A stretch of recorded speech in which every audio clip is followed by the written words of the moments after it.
अस्सलामुअलैकुम। कैसे हैं आप सब? अल्लाह हमेशा आप सबों को अच्छा और खुश रखे। किसी की कोई तकलीफ हो तो अल्लाह अपनी रहमतों से उन तकलीफों को खत्म करे, हर घर को, हर इंसान को खुश व आबाद रखे। ये चैनल मैंने बच्चों के तालीम के लिए निकाली हूँ। इससे जो भी पैसे आते हैं वो उन बच्चों को दिए जाते हैं जिनको आगे पढ़ने के लिए पैसों की जरूरत है, और आपको दिखाया भी जाता है। आप देख लो, और आपको ये चैनल अच्छा और सही लगे तो इसे सब्सक्राइब करो, लाइक करो, शेयर करो और चैनल को आगे करने में मदद करो। इंशाअल्लाह अल्लाह रब्बुल करीम अपने सबों की गैबी मदद करेंगे और अपने सबों को जज़ाए खैर भी देंगे। आज मैं बना रही हूँ जिसको कोकन में ईशानी की बाउची बोलते हैं और उर्दू में गवार बोलते हैं। गवार अपने झींगे डाली हुई गवार मसाले वाली, उसके साथ रोटी करूंगी, उसके साथ अंडे का पोला बनाऊंगी। बहुत मजेदार खाने रहते हैं। ऐसे खाने हेल्दी भी रहते हैं और टेस्टी भी रहते हैं। कोकनी स्टाइल है। चलो देख लो। ये है 1.5 किलो गवार। कोकन में उसको बाउची बोलते हैं। ये देखो, ये अक्खी है। इसको ऐसे साफ करने की और धो धा के लेने की, ऐसे साफ करके उसको लेने की, और 2-3 पानी से धो के लो, क्योंकि अभी कचरा वचरा हो तो निकल जाए। वो सब करते हैं अल्हम्दुलिल्लाह। हर एक सफाई का पाबंद रहता है। क्योंकि जिसके लिए पिसा हुआ खोपरा मेरे फ्रिज में रहता है। पिसे हुए खोपरे में लहसुन और थोड़ा सा अदरक रहता है, ज्यादा लहसुन रहता है। ये है 3 टेबल स्पून। इसमें जाएगी 2 चाय की चम्मच भर के लाल मिर्ची और कश्मीरी मिक्स पाउडर मेरे पास पिसी हुई रहती है, वो 2 चम्मच है। 1 चम्मच चाय की धनिया पाउडर है। 1 चाय की चम्मच बड़ीशप पाउडर है। अगर बड़ीशप पाउडर किसी के पास ना हो तो उसे छोड़ दीजिए। और 1/4 चम्मच हल्दी है। एक बड़ा सा एक टमाटर है, उसमें 2 मिर्ची के टुकड़े करके डाली हूँ। ये झींगे है, झींगे कम ज्यादा आप कर सकते हो। और एक बड़ा सा प्याज है, उसमें थोड़े कड़ी पत्ता तोड़ के डाली हूँ हाथ से। अब मैं उसे बगाड़ते वक्त आपको दिखा रही हूँ। इसमें डाल रही हूँ तेल। तेल आप कम ज्यादा कर सकते हो। मैं ये 2 चम्मच बड़े बड़े तेल डाल रही हूँ। अपने प्याज की रंगत गुलाबी हो गई।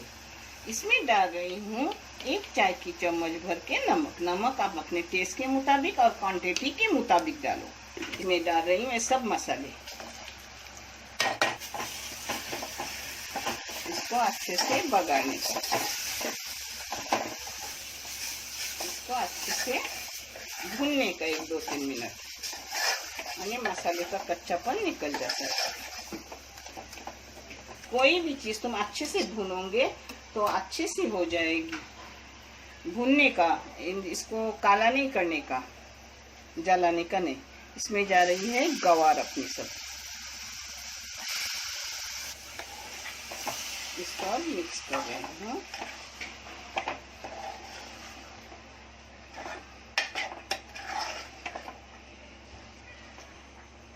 कोई कोई उबाल के लेता है अपना गवार बाउची, मगर मैं ऐसे ही लेती हूँ क्योंकि कुछ जरूरत नहीं पड़ती उबालने की। नरम नरम कवली कवली है ना, तो हो जाती है अच्छे से। हाँ, अब इसमें अपने झींगे जा रहे हैं। झींगे ना हो तो भी अच्छा लगता है। कोई सुकट डालेंगे, बोंबिल डालेंगे तो भी अच्छा लगता है। झींगे की ऐसी कोई जरूरत नहीं है। इसमें मसाले की, इसमें थोड़ा पानी डाली हूँ, थोड़ा मसाला रहा हुआ था इसलिए ले रही हूँ। अब इसको भी एक जा करके ढक्कन मार के रख रही हूँ। पानी ये खुद ब खुद झींगे का, प्याज का, मसाले का, टमाटर का खुद ब खुद छूटेगा। फिर बाद में मैं उसमें जितना लगेगा उतना पानी डालूंगी भी। अब इस पे ढक्कन रख रही हूँ और मीडियम गैस पर के पकने रखी हूँ। ये देखो, खुद का ही पानी छूटा। 10 मिनट हो गए।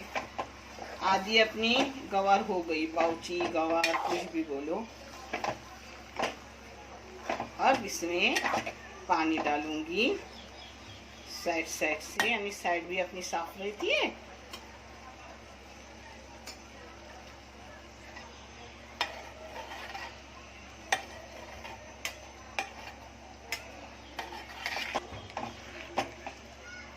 और इसे ऐसे ही कम गैस पर रखूंगी 10-15 मिनट। जैसे हो जाएगी मैं आपको दिखाऊंगी और प्लेटिंग करके भी दिखाऊंगी। इसको अच्छे से, गर्म पानी की वगैरह जरूरत नहीं लगती, जो भी पानी है नॉर्मल डाल दो, कुछ नहीं, हो जाती है एकदम नरम, अच्छे से हो जाती है। ये देखो अच्छे से 15 मिनट अपने पक गई, जो मैंने पानी डाला था उसी में। अब ऐसे ही मैं इसे परोसूंगी, क्योंकि ऐसे अच्छी है अपने, ये देखो, रोटी के साथ खाने के लिए। आप चाहे तो इस जगह पर कोतंबीर डाल दो, मैं अब नहीं डाल रही हूँ क्योंकि खाने की जल्दी हो गई है और जरूरत भी नहीं लगती कोकनी चीजों की, कोतंबीर वगैरह की। ये देखो अपनी बाउची गवार जो भी बोलो, अल्हम्दुलिल्लाह बहुत मज़ेदार टेस्टी बन गई है। उसके साथ बेटी ने बनाए हैं पनीर पकोड़े, आम, काकड़ी, पापड़ और रोटी। चलो हो गया, मैंने सिर्फ बाउची आपको दिखाई हूँ, क्योंकि बड़ा वीडियो होने के बाद फिर आपको टाइम नहीं उतना मिलता, इसलिए एक ही चीज़ का वीडियो बनाई हूँ, बाकी का नहीं बनाई हूँ। देखने के लिए बहुत सारा शुक्रिया। जज़ाए खैर, अल्लाह हाफिज़।